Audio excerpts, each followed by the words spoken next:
اللهم اجعل في قلبي نورا. بسم اللہ الرحمن الرحیم. اندلس میں مسلمانوں کے سائنسی کارنامے. ایپیسوڈ 13. علم ریاضیات یعنی میتھمیٹکس.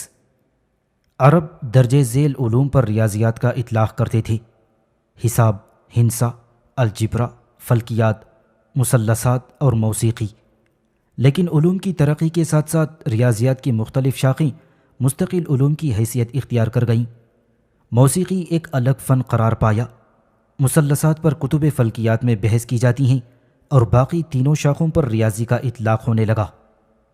حساب کی بنیاد علم العادات پر ہے اور عدد احاد سے مرکب کثرت کو کہتے ہیں. حساب ایک ایسی صنعت ہے جس کے بنیادی مسائل جمع، تفریق، ضرب اور تقسیم ہیں. مزید اختصار کریں تو بنیادی مسائل دو ہی ہیں: جمع اور تفریق یعنی ایڈیشن اینڈ سبٹریکشن. صدر اسلام میں عرب حساب سے چندان دلچسپی نہیں رکھتے تھے، لیکن تمدن کی ترقی کے ساتھ ساتھ انہیں حساب کی ضروریات کا احساس ہوا اور بچوں کی تعلیم میں حساب کو اہمیت دی جانے لگی. ریاضیات میں مسلمانوں نے جو خدمات انجام دی ہیں اس کا کچھ حصہ فلکیات کے ذیل میں آ چکا ہے. حقیقت یہ ہے کہ اس زمانے میں ریاضیات میں حساب، ہندسہ، حیت اور موسیقی کے علوم شامل ہوتے تھے. اس لیے ماہر فلکیات ہی حساب، ہندسہ اور موسیقی کا عالم ہوتا تھا. اور مزید یہ کہ اس زمانے میں اختصاص، جسے آج ہم اسپیشلائزیشن کہتے ہیں، یہ عام نہیں تھا. ایک ہی شخص فلکی، حساب دان، مہندس، ماہر موسیقی، جغرافیہ دان اور پھر طبیب، حتیٰ کہ بیطار بھی ہوتا تھا. اور یہی وجہ ہے کہ مسلم ماہرین میں اکثر حکماء کا تذکرہ مختلف علوم کے ذیل میں آتا ہے. علم الحساب میں بھی انہی اشخاص کے نام آتے ہیں جن کی خدمات کا ذکر فلکیات میں کیا گیا ہے. علوم ریاضیہ میں مسلمانوں کا اصل کام 3 صدی ہجری یعنی 9 صدی عیسوی میں شروع ہوا تھا. سارٹن اس صدی کی علمی سرگرمیوں کا تذکرہ ان الفاظ سے شروع کرتے ہیں: The 9th century was essentially a Muslim century.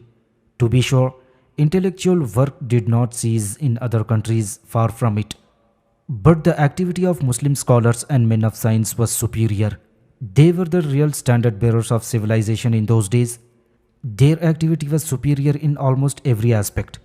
To consider only the first half of the century, the leading men of science, Al-Kindi, the sons of Musa, Al-Khwarizmi, Al-Farghani, were all Muslims, and Ibn Masawayh, it is true, was a Christian, but he wrote in Arabic. 9ویں صدی بنیادی طور پر مسلمانوں کی صدی تھی. یقیناً عقلی سرگرمیاں دوسرے ملکوں میں بند نہیں پڑی تھیں، مگر مسلم حکماء اور سائنسدانوں کی تحریک غالبانہ انداز میں فائق تھی. اس زمانے میں تہذیب کے حقیقی علمبردار وہی تھے.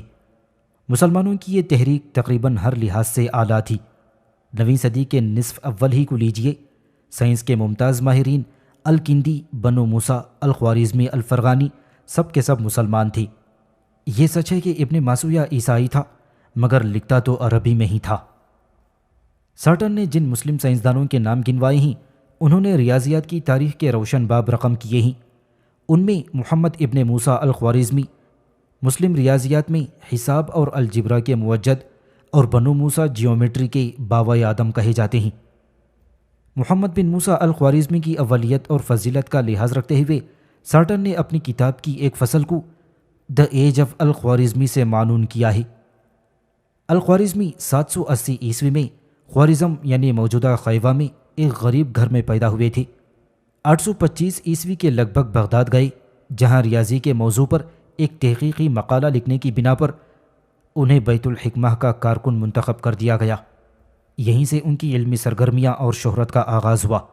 25 سال تک سرگرم علمی زندگی گزارنے کے بعد وہ 850 عیسوی میں بغداد میں فوت ہوئے. خلیفہ مامون رشید کی فرمائش پر الخوارزمی نے علم الحساب کے نام پر ایک کتاب تصنیف کی، جس میں انہوں نے حساب کے اصول و قواعد بیان کیے ہیں.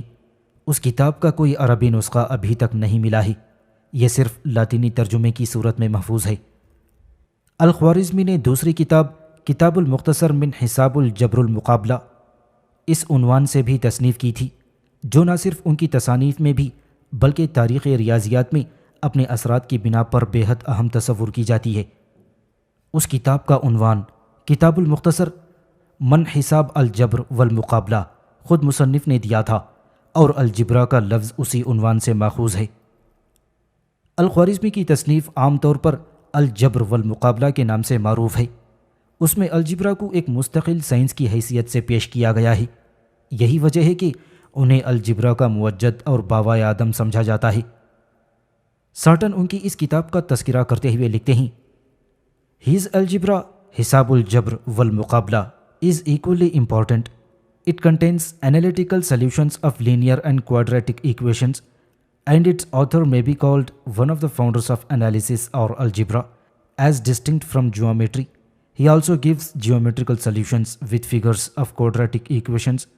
For example, x square plus 10x is equal to 39, an equation often repeated by later writers.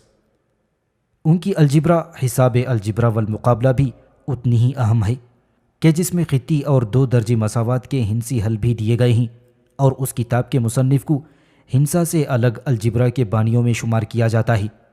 انہوں نے اشکال کے ساتھ 2 درجی مساوات کے ہندسوی حل بھی دیے ہیں، مثلا x square plus 10x is equal to 39 جیسی مساوات، جسے بعد کے مصنفین نے اکثر دہرایا تھا۔ کاردوف کا بیان ہے کہ الخوارزمی کی تصنیف الجبرا سیلز اور حسن ترتیب والی منظم کتاب ہے۔ مصنف نے پہلے درجہ دوم کے مساوات پیش کیے ہیں، اس کے بعد الجبرائی ضرب و تقسیم پر بحث کی ہے، پھر سطحوں کی پیمائش کے متعلقہ مسائل کو حل کیا ہے، اور پھر بعد میں اثاثوں اور اراضی کی تقسیم یا مختلف قانونی سوالات کی طرف توجہ دی ہے۔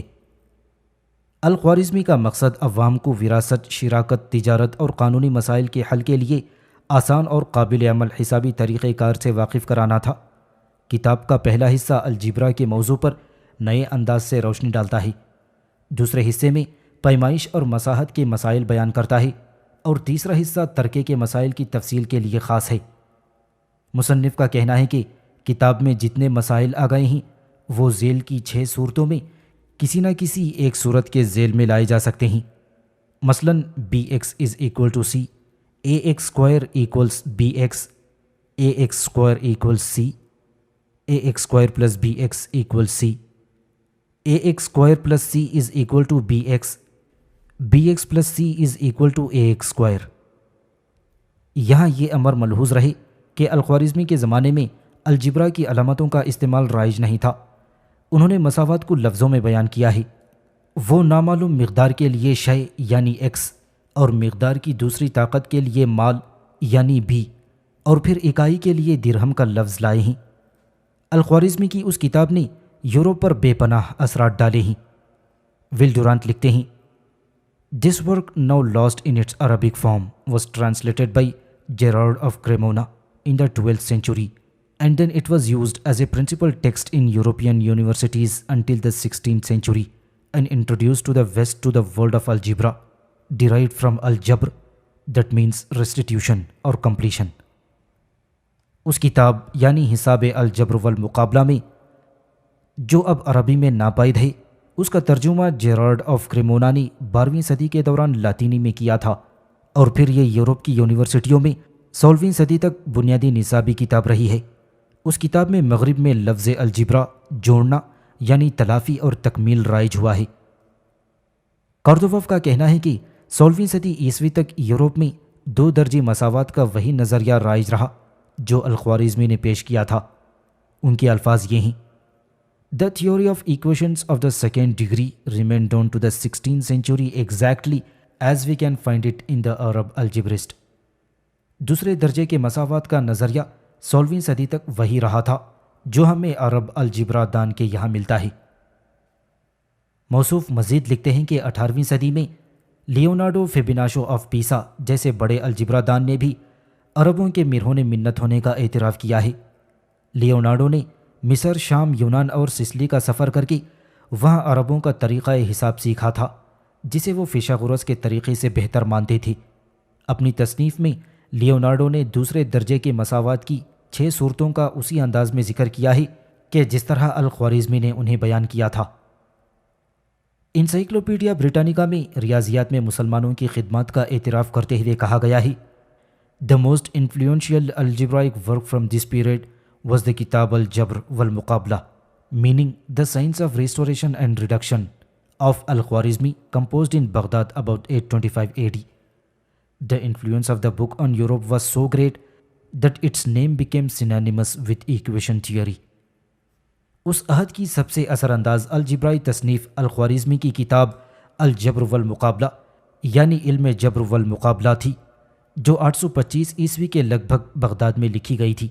اس کتاب نے یورپ پر اتنا گہرا اثر ڈالا کہ نظریہ مساوات کا نام ہی الجبرا پڑا۔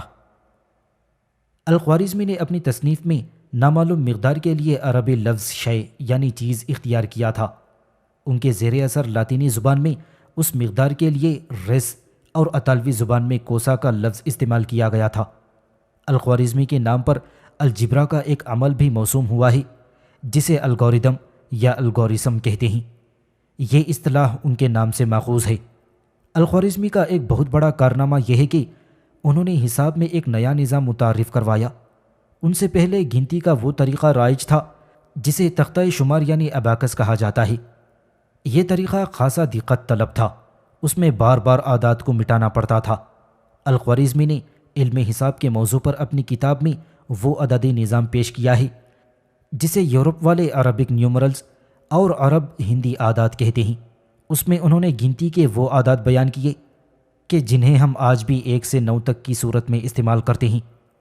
الخوارزمی کا طریقہ تمام دوسرے طریقوں کے مقابلے میں مقبول رہا اور آج تک ارقام العربیہ یعنی عربک نیومرلز کے نام سے پوری دنیا میں رائج ہے۔ اس کے علاوہ انہوں نے یونان کے تینی نظام کے بجائے اعشاری نظام کو رواج دیا تھا۔ اس کا بیان سب سے پہلے انہی کی کتاب میں آیا ہے۔ ریاضی میں مسلمانوں کا ایک بہت بڑا کارنامہ صفر کی ایجاد ہے۔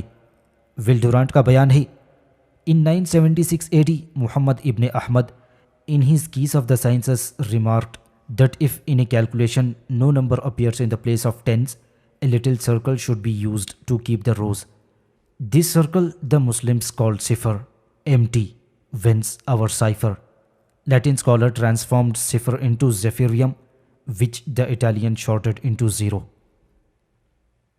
976 عیسوی میں محمد ابن احمد نے کتاب مفتاح العلوم میں رائے دی ہے کہ اگر شمار کرنے میں 10 کی جگہ کوئی عدد نہ ہو تو وہاں حساب رکھنے کے لیے ایک دائرہ استعمال کرنا چاہیے۔ اس دائرے کو مسلمانوں نے صفر کہا ہے، جس سے ہمارا سیفر ماخوذ ہے۔ پھر لاطینی علماء نے اسے زفرم میں بدل دیا، جسے اطالویوں نے مختصر کر کے زیرو کر دیا۔ مونٹیگ میریواٹ کا بیان ہے کہ اعداد کے علاوہ عربی کے بہت سے الفاظ یورپ کی زبانوں میں استعمال میں آئے ہیں۔ فرینچ زبان کا شفر، جرمن کا زفر اور انگریزی کا سیفر، اور اسی طرح فرینچ اور انگریزی کا زیرو عربی لفظ صفر سے ماخوذ ہے جو خالی کے معنی میں آتا ہے، اور صفر بھی الخوارزمی ہی نے متعارف کروایا تھا۔ ان کا طریقہ حساب لیونارڈو آف پیسا اپنی کتاب لائبر اباکی یعنی شمار آموز کتاب میں نقل کیا ہے، اور یہیں سے یورپ میں عربی ہندسوں کا رواج ہوا تھا۔ یہ واقعہ ریاضی کی تاریخ میں ایک بہت بڑی پیش رفت تھی۔ ڈریپر لکھتے ہیں، The admirable notation by 9 digits and cipher. This occasioned a complete revolution in arithmetical computations. 9 عددوں اور صفر کی علامت میں لکھنے کا قابل تعریف واقعہ حسابی شمار میں ایک مکمل انقلاب تھا۔ صفر کے لیے آج تک عربی میں نقطہ یعنی ڈاٹ استعمال ہوتا ہے۔ مسلمانوں کا قدیم ترین معلوم مخطوطہ جس میں صفر استعمال ہوا ہے 873 عیسوی کا لکھا ہوا ہے، اور ہندوؤں کا قدیم ترین صفر گوالیار کے ایک کتبے میں ملتا ہے جو 876 عیسوی کا ہے۔ مسلمانوں نے جو عددی نظام یورپ میں رائج کیا اسے مغرب والے عربک نیومرلز کہتے ہیں، مگر خود مسلمانوں کے یہاں انہیں ہندی اعداد کہا گیا ہے۔ اس میں شبہ ہوتا ہے کہ یہ اعداد ہند الاصل ہیں، اس لیے انہیں انڈین نیومرلز بھی کہا جاتا ہے، مگر اعداد کا انداز ترقیم اس نظام کے عربی الاصل ہونے کی گواہی دیتا ہے۔ مثلا 425 3 عددوں کا مجموعہ ہے جس میں اکائیاں، 2 دہائیاں اور 4 سینکڑے ہیں۔ عربی میں ترتیب دائیں سے بائیں یہ رقم یوں لکھی جاتی ہے، یعنی اکائی کا 5، دہائی کا 2 اور سینکڑا کا 4، اور یہ سب مل کر 425 بنتے ہیں۔ اب اگر سنسکرت میں اسے لکھا جائے تو ترتیب بائیں سے شروع ہوتی ہے، کیونکہ سنسکرت بائیں طرف سے شروع ہو کر دائیں طرف کو جاتی ہے، اس لیے 425 کو یوں لکھا جائے گا: سینکڑا 4، دہائی 2 اور اکائی 5، جس کا اصل بنتا ہے 524۔ اس سے لگتا ہے کہ گنتی کا مروجہ طریقہ سنسکرت کے طرز ترتیب سے میل نہیں کھاتا، اس لیے اسے ہندوؤں کی ایجاد قرار دینا بیکار نظر آتا ہے۔ کردوف بھی اس عدد نظام کو ہنسی الاصل ماننے میں متعامل ہیں۔ ان کی دلیل یہ ہے کہ ہندی لفظ اور ہنسی کے درمیان عربی طرز تحریر میں اشتباہ ہوتا ہے۔ عرب جیومیٹری کو ہنسا کہتے ہیں، اس لیے ہنسی کے معنی میں جیومیٹری سے متعلق ہندی کا لفظ کئی ایسی جگہوں پر استعمال ہوا ہے جہاں ہنسی زیادہ موزوں لگتا ہے۔ فلکیات میں درجے والا دائرہ ہندی کہلاتا ہے، جس کا ترجمہ حسابی دائرہ ہونا چاہیے۔ اسی طرح ہندی عادات کو حسابی عادات کہا جا سکتا ہے۔ فارسی والے عادات کو فگرز آف اینٹ کہتے ہیں۔ ان کی زبان میں ان کے معنی چھوٹی مقداروں کی صورتوں میں ہوتی ہیں۔ موصوف نے ہندی الاصل ثابت کرنے کی کوشش میں اور دعووں کو محل نظر بتاتے ہوئے لکھا ہے: It appears on the contrary that the numerals have a simpler and handier from among the Arabs than anywhere else. This must be their original form. برخلاف اس کے ایسے لگتا ہے کہ عربوں میں عادات دوسری قوموں کے مقابلے میں زیادہ آسان اور سہل استعمال ہیں، اس لیے یہ ضرور ان کی اصل صورت ہونی چاہیے۔ مسلم ریاضی دانوں نے بعض مخصوص موضوعات کو موضوع فکر بنایا اور پھر ان میں داد تحقیق دی ہے۔ ایسے ریاضی دانوں میں ایک احمد بن یوسف بن ابراہیم بن داعیہ مصری، جنہوں نے مماثل قوسین میں ایک کتاب تحریر کی اور بیت المس کی تصنیف سینٹلوکیوم کی شرح کی اور ایسٹرولوب کے موضوع پر ایک کتاب یادگار چھوڑی، مگر ان کی سب سے اہم تصنیف رسالہ فی النسبہ والتناسب ہے، جس کا لاطینی ترجمہ جیرارڈ آف کریمونا نے کر دیا ہے۔ احمد ابن یوسف نے اس رسالے میں تناسبی رشتوں پر عقیدتی تعریفات کا اطلاق کرتے ہوئے 18 صورتیں دریافت کی ہیں، جو ریاضی کی بڑی خدمت ہیں، اور سارٹن نے اس رسالے کو اہم تصنیف قرار دیتے ہوئے لکھا ہے کہ اس کتاب میں لیونارڈو آف پیسا اور جارڈنس نیموریریاز کے توسط سے قرون وسطیٰ کی ریاضی پر اثر ڈالتے ہیں۔ لیونارڈو کی تصنیف لائبر اباکس میں احمد بن یوسف کے رسالے میں مذکور تناسب کی 18 صورتوں کا حوالہ بھی موجود ہے، اور اس کے علاوہ انہوں نے احمد کے طریقہ کار کو بھی اپنی کتاب میں برتا ہے۔ احمد کو ان عظیم سائنسدانوں کی صف میں شمار کیا جاتا ہے جنہوں نے نسبت اور تناسب کے موضوع پر تحقیق کی، اور لاطینی دنیا میں یہ عظیم سائنسدان ایمیٹس کے نام سے مشہور رہے۔ ریاضی کے بعض مسائل نے صدیوں تک یونانیوں کو پریشان کر رکھا تھا۔ مسلمانوں نے انہیں الجبرا کی مدد سے حل کرنے کی کوشش کی۔ خیام کے بیان کے مطابق المہانی پہلے سائنسدان تھے جنہوں نے ارکمیڈیز کے ایک اہم مسئلے کو الجبرا سے حل کرنے کا بیڑا اٹھایا۔ المہانی کا پورا نام ابو عبداللہ محمد ابن عیسیٰ المہانی اور ان کا زمانہ حیات 3 صدی ہجری یعنی 9 صدی عیسوی ہے۔ سارٹن نے ان کی کوششوں کا ذکر ان الفاظ میں کیا ہے: He tried vainly to solve an Archimedean problem, to divide a sphere by means of a plane into 2 segments being in a given ratio, and this problem led to a cubic equation, x cube plus c square b equals cx square, which Muslim writers called المہانی's equation. انہوں نے ارکمیڈیز کا یہ مسئلہ حل کرنے کی ناکام کوشش کی۔ ایک کرے کو کسی مستوی کے ذریعے 2 ایسے حصوں میں تقسیم کرنا جو دی گئی نسبت میں ہو، اور اس مسئلے سے جو مساوات سامنے آئی اسے مسلم ریاضی دانوں نے المہانی کی مساوات کا نام دیا ہے۔ المہانی اگرچہ اس مسئلے کا حل تلاش کرنے میں کامیاب نہ ہو سکے، مگر اس سے دوسرے ریاضی دانوں کو تحریک ملی۔ انہوں نے صحیح درجے مساوات کی طرف دوسروں کی توجہ مبذول کرانے میں کامیابی حاصل کی۔ انسائکلوپیڈیا بریٹانیکا کے مضمون نگار کا بیان ہے: The cubic equation was a favorite topic for such writers as Al-Mahani and Thabit ibn Qurra in the middle of the 9th century. Then Al-Hazan 150 years later, and particularly the poet and mathematician Umar Khayyam in the beginning of 12th century, who dealt with it extensively in his algebra. The solutions were obtained by intersections of conics. 9ویں صدی کے وسط میں المہانی اور ثابت بن قرہ جیسے علماء کے لیے صحیح درجی مساوات پسندیدہ موضوع تھا۔ 150 سال بعد ابن حیثم اور 12ویں صدی کے آغاز میں خاص طور پر شاعر اور ریاضی دان عمر خیام، جنہوں نے اپنی تصنیف الجبرا میں اس پر مفصل بحث کی تھی، اس میں دلچسپی رکھتے تھے اور خطۂ مخروطات کے ذریعے ان کے حل نکالے گئے تھے۔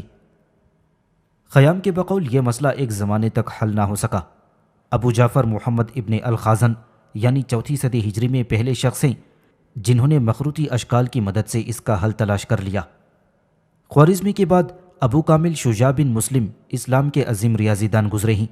انہیں الحاسب المصری یعنی مصری حسابدان کہا جاتا ہے۔ ان کی 14 کتابیں محفوظ ہیں۔ ڈبلیو ہارٹنر ان کے تحریری آثار کے متعلق کہتے ہیں They entitle us to place him among the greatest mathematicians of the Islamic Middle Ages for the development of Islamic algebra. Through Leonardo of Pisa and his followers, he exercised considerable influence on the development of algebra in Europe, and no less great was the impact of his geometrical writings, algebraic treatment of geometrical problems on the Western geometry. ابو کامل کی ان کتابوں سے ہم کو یہ حق پہنچتا ہے کہ انہیں مسلم الجبرا کو فروغ دینے کی بنا پر اسلامی قرون وسطیٰ کے عظیم ترین ریاضی دانوں میں جگہ دی۔ انہوں نے لیونارڈو آف پیسا اور ان کے شاگردوں کے ذریعے یورپ میں الجبرا کے ارتقاء پر قابل لحاظ اثر چھوڑا ہے۔ نیز علم الہندسہ پر ان کی تحریروں نے الجبرا کی مدد سے جیومیٹری کے مسائل حل کرنے میں یورپ کی جیومیٹری پر جو اثر مرتب کیا ہے وہ بھی کچھ کم اہم نہیں تھی۔ ابو کامل کی موجودہ کتابوں میں ایک تصنیف کتاب الطرائف فی الحساب کے عنوان سے ہے، جس میں انہوں نے غیر معین مساواتوں یعنی انڈٹرمنیٹ ایکویشنز کے تفصیلی حلوں انٹیگرل سلیوشنز پر بحث کی ہے۔ اس کتاب کے علاوہ اسی موضوع پر ان کی ایک دوسری کتاب بھی تصنیف ہے جسے ابو الکامل کی بہترین تحقیقات کا مجموعہ کہا جا سکتا ہے۔ ان مساواتوں کا حل صرف ہندسوں تک محدود نہیں ہے بلکہ اکثر حل ناطقی یعنی ریشنل شکل میں دیے گئے ہیں۔ ان میں سے بعض سوالات جدید انداز میں یوں بیان کیے جاتے ہیں: x² - 8x - 30 is equal to y²، x plus x² is equal to y²، x minus x² is equal to z²، 20 plus x is equal to y²۔ ابو کامل کی ایک تصنیف المخمسہ والمعشر کے عنوان سے مشہور ہے۔ یہ کتاب صرف عبرانی اور لاطینی ترجمے کی صورت میں موجود ہے۔ اس میں مصنف نے جیومیٹری کے مسائل الجبرا کی مدد سے حل کیے ہیں۔ مصنف نے کتاب میں جیومیٹری کے 20 مسائل خالص اور مخلوط 2 درجی مساوات اور 4 درجی مساواتوں سے حل کیے ہیں، اور ابو کامل نے ان میں غیر ناطقی سروں یعنی irrational coefficients کا استعمال کیا ہے، اور خوارزمی پر انہیں یہی برتری حاصل ہے۔ الجبرا کے موضوع پر ابو کامل کی کتاب فی الجبر والمقابلہ کے نام سے معروف ہے۔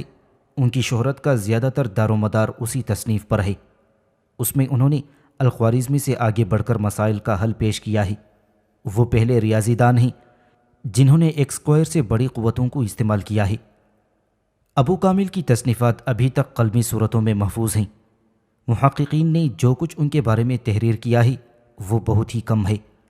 سارٹن نے ان کی خدمات کا تذکرہ اس طرح کیا ہے: He perfected Al-Khwarizmi's work on algebra, determination and construction of both roots and quadratic equations, multiplication and division of algebraic quantities, additional and subtraction of radical correspondence to the formula root a plus or minus root b is equal to root a plus b plus or minus root 2ab. And then study of pentagon and decagon algebraic treatment. His work was largely used by Al-Karchi and Leonardo of Pisa. انہوں نے الخوارزمی کے الجبرائی بحث کو پایا تکمیل تک پہنچایا اور 2 درجی مساوات کے دونوں جذور متعین کیے اور ان کی تشکیل کی۔ الجبرا کے مقداروں کی ضرب اور تقسیم کا عمل بیان کیا اور جزروں کی جمع و تفریق کا وہ طریقہ بتایا کہ جسے آج ہم اوپر دیے گئے فارمولہ میں بیان کرتے ہیں۔ ابو کامل نے الجبرائی طریقوں کی روشنی میں مخمس اور معاشر کو بھی موضوع بحث بتایا، اور ان کی تصنیف کو الکرخی اور لیونارڈو آف پیسا نے اکثر استعمال کیا تھا۔ 4 صدی ہجری یعنی 10ویں صدی عیسوی کا زمانہ مسلم ریاضیات کے لیے بار آور موسم تھا۔ اس عہد میں جو ریاضی دان پیدا ہوئے ان میں ابو جعفر محمد بن محمد الحسینی بمعروف الخازن کی خدمات اہم مانی جاتی ہیں۔ الخازن نے 360 ہجری سے 371 ہجری کے درمیان وفات پائی اور انہوں نے کئی یادگار کتابیں چھوڑی ہیں۔ نصیر الدین توسی نے مطالب الجزیہ سے قائمۃ الزاویہ یعنی کروی مثلثوں کی جیب یعنی سائن کا مسئلہ نقل کیا ہے۔ ان 2 کتابوں کے علاوہ انہوں نے اقلیدس کی شرح بھی تحریر کی۔ جس میں انہوں نے عقیدت کی 5ویں شق کا نامکمل ثبوت فراہم کیا ہے۔ القازن کا اہم کارنامہ یہ ہے کہ انہوں نے مخروطی اشکال کا استعمال کر کے اس صحیح درجہ مساوات کا حل نکالا جو مسئلہ المعانی کے نام سے مشہور ہے۔ خیام کا یہ بیان ہے کہ القازن پہلے شخص ہیں جنہوں نے یہ مسئلہ حل کیا۔ سارٹن لکھتے ہیں He had solved by means of conic sections the cubic equations which had baffled al-Mahani's efforts, the so-called al-Mahani's equation۔ انہوں نے قطعی مخروطات کے ذریعے وہ صحیح درجہ مساوات حل کی جسے مسئلہ المعانی کہتے ہیں اور جس نے 9ویں صدی کے نصف دوم میں المعانی کی کوششوں کو چکرا دیا تھا۔ علم حساب میں القازن کے ہم اثر ابو الوفا بوزجانی کی خدمات بھی قابل ذکر ہیں۔ انہوں نے اس موضوع پر کئی کتابیں تحریر کی ہیں۔ ان میں سے سب سے زیادہ مقبول تصنیف کتاب فی بہتاج الیہ الکتاب والعمال من علم الحساب رہی ہے۔ یہ کتاب 7 منزلوں پر مشتمل ہے اور ہر منزل میں 7 ابواب ہیں۔ کتاب میں تاجروں، منشیوں اور زمین کی پیمائش کرنے والوں کے لیے روزمرہ حساب و کتاب کے آسان اور بہتر طریقے دیے گئے ہیں۔ مصنف نے کثرت سے مثالیں دے کر مضامین کی وضاحت کر دی ہے۔ اس کتاب کے منازل اور ابواب کے عنوان مشہور مشترک ووپیک نے 1855 عیسوی میں جرنل ایشیاٹک میں شائع کیا تھا۔ 4 صدی ہجری میں اندلس کے ریاضی دانوں نے بھی تجارتی معاملات کے حساب و کتاب پر توجہ دی۔ اس کا آغاز مسلمہ بن احمد مجریتی کی تحریروں سے ہوا ہے۔ انہوں نے المعاملات کے عنوان سے ایک کتاب تصنیف کی تھی جس میں تجارتی حساب و کتاب اور محصولات زیر بحث آئے ہیں۔ مصنف نے کتاب میں حساب الجبرا اور ہنسا کے طریقے بھی استعمال کیے ہیں۔ اس کا ترجمہ لاطینی میں ہوا ہے اور اسی موضوع پر المجریتی کے شاگرد ابن السما نے ایک رسالہ تصنیف کیا تھا، یہ بھی المعاملات کے عنوان سے موسوم تھا۔ ابن السما نے حساب الہوائی کے نام سے ایک اور کتاب بھی تحریر کی جو اعداد کے موضوع پر ہے۔ ماہرین فلکیات میں ابو محمود حامد بن الخضر خزجندی المتوفی 391 ہجری کا نام بھی ریاضی کے ایک مسئلے کی دریافت کی بنا پر مشہور ہوا ہے۔ وہ پہلے شخص ہیں جنہوں نے ثابت کیا ہے کہ 2 مکعب عددوں کا مجموعہ مکعب عدد نہیں ہو سکتا۔ سارٹن کہتے ہیں الخجندی better known as the astronomer he proved that the sum of 2 cubic numbers cannot be a cubic number۔ الخزجندی جو ماہر فلکیات کی حیثیت سے مشہور ہیں، انہوں نے ثابت کر دیا تھا کہ 2 معقب عددوں کا مجموعہ معقب عدد نہیں ہو سکتا۔ الخجندی نے یہ قاعدہ 10ویں صدی عیسوی میں پیش کیا تھا، مگر اہل مغرب نے اسے فرمیٹ سے منسوب کر کے تھیورم آف فرمیٹ کے نام سے مشہور کر دیا۔ حساب کے موضوع پر جو کتابیں 4 صدی کے دوران لکھی گئی ہیں، ان میں ایک کتاب الفصول فی الحساب الہند کے نام سے معروف رہی۔ یہ کتاب 341 ہجری میں تحریر کی گئی تھی۔ اس کے مصنف ابو الحسن احمد بن ابراہیم اقلدیسی ہیں جن کے احوال حیات پردہ خفا میں ہیں۔ مصنف نے اس کتاب میں ہندی طریقے حساب پر روشنی ڈالتے ہوئے ایسی ترمیمیں پیش کی ہیں کہ جن پر عمل کرنے سے اس وقت کے اباکس کے وقت طلب طریقے سے چھٹکارا مل سکتا ہے، جس میں ہندسوں کو لکھ کر بار بار مٹانا پڑتا ہے اور اس کی جگہ قلم اور روشنائی بآسانی استعمال کیا جا سکتا ہے۔ گنتارے یعنی اباکس کو موقوف کرنے والی کوششوں میں اقلدیسی کا یہ بیان اولین کوشش ہے۔ ان کی ترمیموں میں مصنف نے نابینا افراد کے لیے ایک گنتی بورڈ کی سفارش بھی کی ہے۔ کتاب کی دوسری اہم خصوصیت یہ ہے کہ اس میں پہلی بار کسور اعشاریہ پر بحث کی گئی ہے جسے 500 سال بعد الکاشی نے استعمال کیا تھا۔ مصنف نے اپنی کتاب میں ستینی اور اعشاری دونوں نظاموں کو برتا ہے۔ 11ویں صدی عیسوی کے پہلے 50 سال مسلم ریاضیات کے لیے زیادہ موافق ثابت ہوئے ہیں۔ سارٹن اس دور کے لاطینی، انگریزی اور ہندو ریاضیات کا جائزہ لینے کے بعد کہتے ہیں Let us pass on to Islam. It is almost like passing from the shade to the open sun and from a sleepy world into a tremendously active. آئیے اسلام کی طرف چلیں۔ یہاں آ کر ایسا محسوس ہوتا ہے کہ ہم سائے سے سورج کی کھلی روشنی میں آ گئے ہیں، ایک سوئی ہوئی دنیا سے ایسی دنیا میں آ گئے ہیں جو بہت زیادہ متحرک ہے۔ اسلامی دنیا کے اس تابناک دور میں جن ریاضی دانوں کے کارنامے سامنے آئے ہیں، اس میں ابو بکر بن محمد بن الحسن بامعروف الکرجی بھی شامل ہیں۔ جو بلاد جبال یعنی ایران کے مقام کرج میں پیدا ہوئے تھے اور اسی بنا پر الکرجی کے نام سے مشہور ہیں۔ انہوں نے بغداد میں سرکاری عہدے پر زندگی کا ایک حصہ گزارنے کے بعد بلاد جبال جا کر وفات پائی تھی۔ ان کا انتقال 410 ہجری میں ہوا تھا۔ الکرجی نے ریاضی میں کئی کتابیں یادگار چھوڑی ہیں۔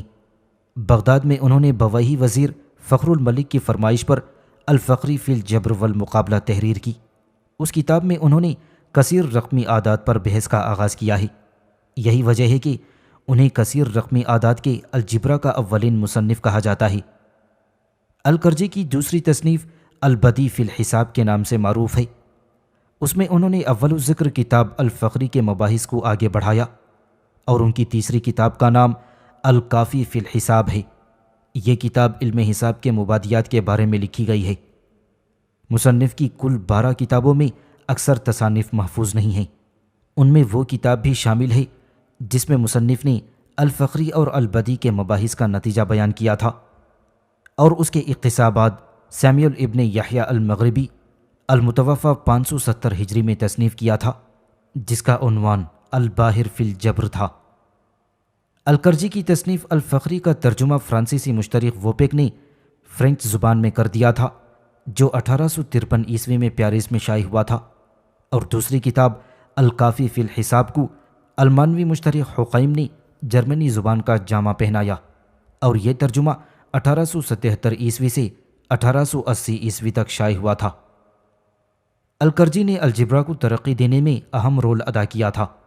انہوں نے الجبرا کو جیومیٹری کے اثرات سے آزاد کرا کر اس میں حسابی افعال کا باقاعدہ اطلاق کیا، جس میں اس علم کو ایک نئی جہت ملی۔ نیز انہوں نے کثیر رقمی اعداد میں جذر نکالنے کے لیے ایک قاعدہ وضع کیا جو ریاضیات کی تاریخ میں اپنی قسم کی پہلی دریافت تھی۔ اس کے علاوہ انہوں نے ایک کثیر رقمی عدد کی غیر ناطق مقداروں سے تقسیم کا عمومی قاعدہ بھی وضع کیا تھا، اور پھر الکرجی نے نظریہ اعداد یعنی تھیوری آف نمبرز میں الجبرائی حساب کا اطلاق کیا، جس کے ذریعے سے مصنف نے تقریباً آج کے انداز میں کسروں کی تقسیم اور جذر کے استخراج کی وضاحت کر دی۔ ساٹن النسوی کی خصوصیات کا تذکرہ کرتے ہوئے ان الفاظ میں بیان کرتے ہیں: His arithmetic explains the division of fractions and the extraction of square and cubic roots, which is almost in the modern manner. النسوی کی تصنیف کسروں کی تقسیم اور اسکوائر روٹس اور کیوبک روٹس نکالنے کی وضاحت تقریباً جدید انداز میں بیان کر دی ہے۔ ریاضی کے علوم سے علماء دین کو بھی گہرا شغف رہا ہے، اور اس دعوے کی دلیل عبد القاہر ابن طاہر بغدادی المتوفی 429 ہجری میں کرتے ہیں، جنہوں نے ریاضیات میں 2 کتابیں تصنیف کیں۔ ان کی ایک تصنیف کتاب المساح کے عنوان سے ہے، جس میں پیمائشی اصول اور رقبے اور حجم کی اکائیوں کا بیان ہے۔ دوسری اور اہم کتاب کا نام التکمیل فی الحساب ہے۔ اس میں ریاضی کے علم کو جامع انداز میں پیش کیا گیا ہے، اور حساب کے مروجہ نظاموں اور قسموں پر روشنی ڈالی گئی ہے۔ سارٹن کا بیان ہے کہ البغدادی ترکے سے متعلق مسائل کو حل کرنے میں خصوصی مہارت رکھتے تھے۔